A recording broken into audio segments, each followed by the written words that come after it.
All right, welcome back, everyone. I'm going to get right into these stock charts. Early morning update. I try to put these out while the market's open so that I can give everyone really the read that I see it at this moment in time. I'm looking at these markets just as everyone else is, and so I want to get these videos out while there's still time to take action. I don't want to wait to put a video out at the end of the day after the market closes and say, see what happened, everyone. No, I want to put a video out and say, here's what I think is going to happen. If you see these things set up, then it might give you the opportunity to take advantage. So we'll get right into it. And then just another quick little update. I did just finish my second video of the training course I've been putting together. So I'm about 25% finished with it. Again, I'm going to keep working towards that as I have time. So, a couple weeks and I'll probably have that thing finished. All right, triple Qs. Here's what we got going on here in tech. Hourly chart. So we have this downtrend line right here on the hourly chart. Looks like they're trying to pop it up into that downtrend line. So I suspect around 283, 284 down to anywhere from right where we're at right now, 282.30 is going to be where we're going to reject.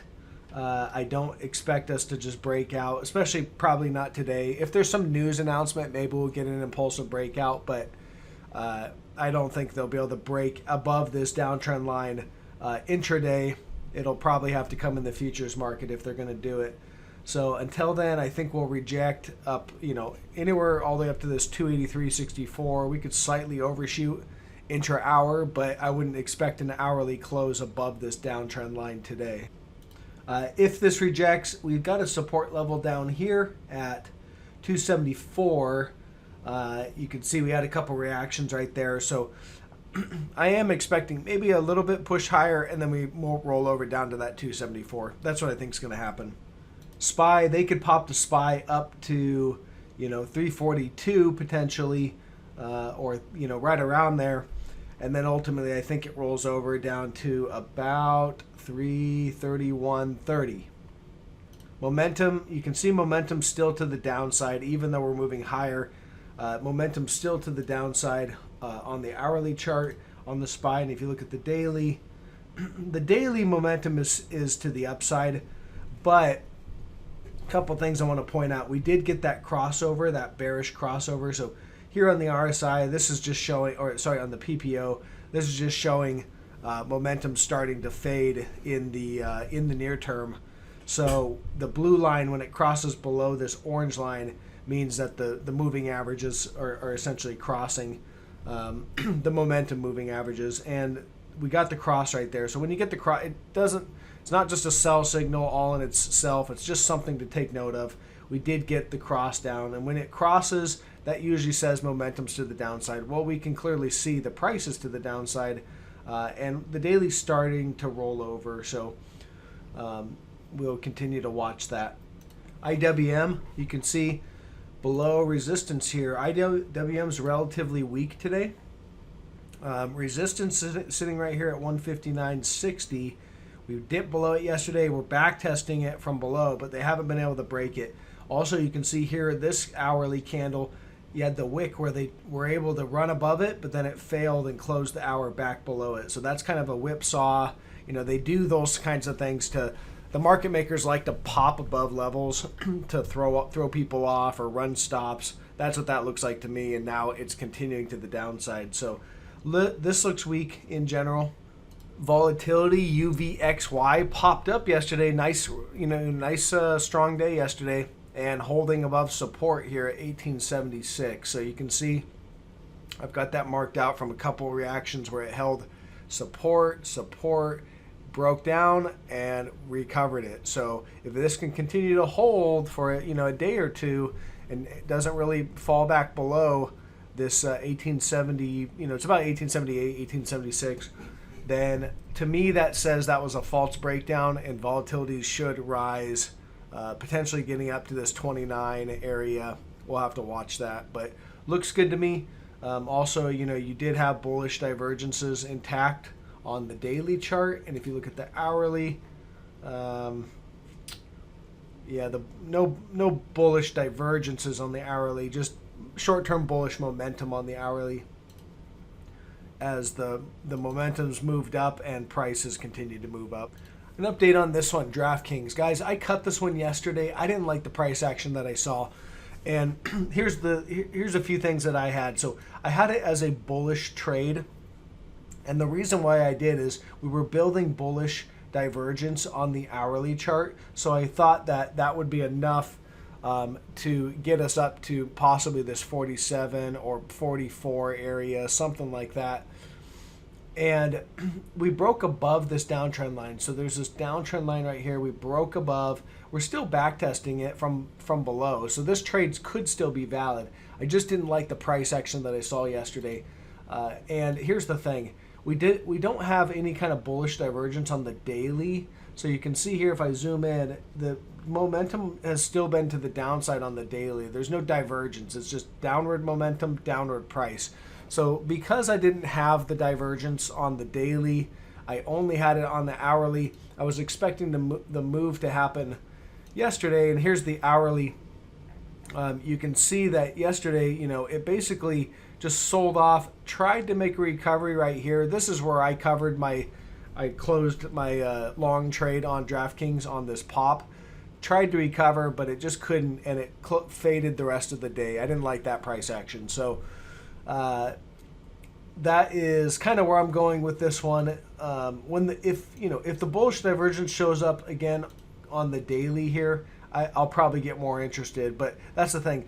I shorted this thing. It had bearish divergence right here on the daily. I have it marked out right there. So I shorted it, and that's if you have divergence on the daily, it gives you a higher probability over just having it on the hourly. Adobe here, it's trying to break its support. I'm watching it closely. Here's Adobe's daily chart. You can see an uptrend line right here. We've just been walking up this really since July. It's been in this uptrend line. There was also a major trend line right here. This is the trend line from the... Sorry about that. Some alerts going off. This is the trend line from the March lows of 2020. We broke the trend right here, did a couple back tests, 2 back tests in particular. We had one right there and then one full one right there. And then in the process, it created the secondary trend line. And as I zoom in right here, you can see we broke yesterday and closed below it today. And today, they're trying to make it look like they're going to pop it back up above and recover. And they might recover that trend line. I'm not so sure. So here's the hourly. You can see here where they opened it back above the trend line, and yet the first hour closed, below. It faded it back down below the trend line. So open it above support, makes it look bullish, but then it fades off and closes below. That's bearish. The second hour that we have as of right now, they've done it again. They popped it above. I suspect this thing's going to kind of roll over and try to, close down around this support or potentially lower. So I'm watching this. If it can't, if it can't start to build right here, this could be, the start of the break of this trend line. And if this breaks, I suspect we're heading down to this 423.05. Update on Philip Morris, guys. This one's starting to break down back within the major downtrend line. So if I roll out here, this is the big major downtrend line that I have marked out on Philip Morris. It broke above once. That was a false breakout, bear or bull trap, and then it plunged down during the COVID drop.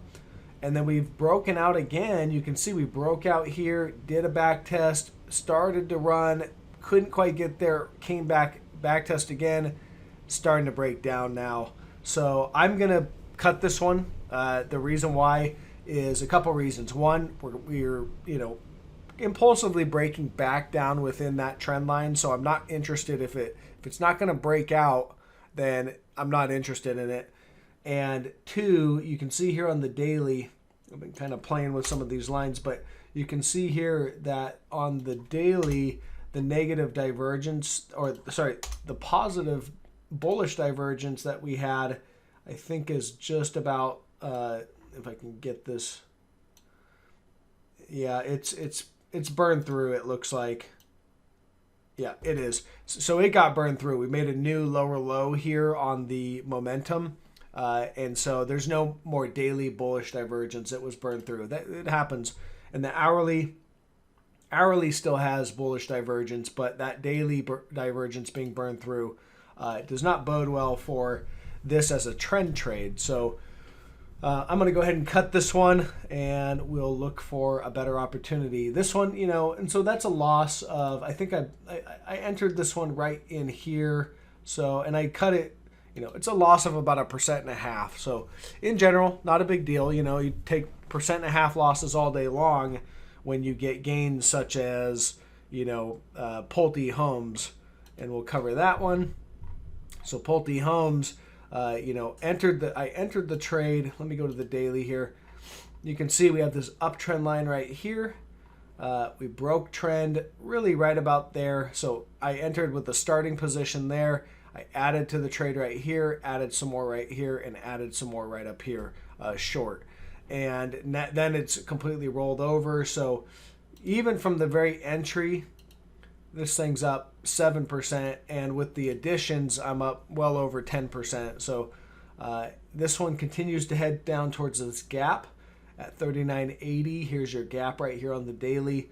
It looks like it's going to roll over and fill that gap. So I continue to trade it for that gap fill. Peloton here, and this, all these COVID stocks, these stay-at-home stocks, they're all kind of hanging in there today. Catching a little bit of a bid. They've had a nice, they've had a pretty good sell-off. So to see a little bit of dip buyers come in makes sense. I mean, here Peloton from the highs to the lows fell 16%. So to see a little bit of a bounce makes sense. But I still think this is just a, to me the chart tells me that this is just a bounce on the way to lower prices, and that's kind of how swing trading works. When you get bounces along the way, you expect reactions and bounces at support, but I don't see anything in the charts that tells me that the sell-off is over. If I look at the daily here on Peloton, you can see momentum still to the downside, and so there's nothing that's changed there. And if you look at the hourly, you still have negative divergence here on the hourly. We're just getting a little bit of a bounce. So, this thing could bounce. It could bounce all the way up to 126.60 and then roll over. That might be a level that it wants to backtest again. I don't know if it'll get that high, but again, you don't know where these things are going to bounce to. Ultimately, so I'm looking across the board at a lot of these stay-at-home stocks, and the buyers are buying them today, and so they're catching a little bit of a bounce. And that is why, as things come down, we take profit, along the way. Etsy, I'd already taken I took half my trade off. Actually, sorry, I took about 60% of my trade off on this big fall, and it started to bounce up. I'm starting to add back some short exposure on this bounce. So looking at, bouncing into resistance, I'm adding back the short exposure, looking for lower prices. And that's all I got for this video. Just going to keep it short. So give me a thumbs up if you find any value, and I'll catch you guys on the next one.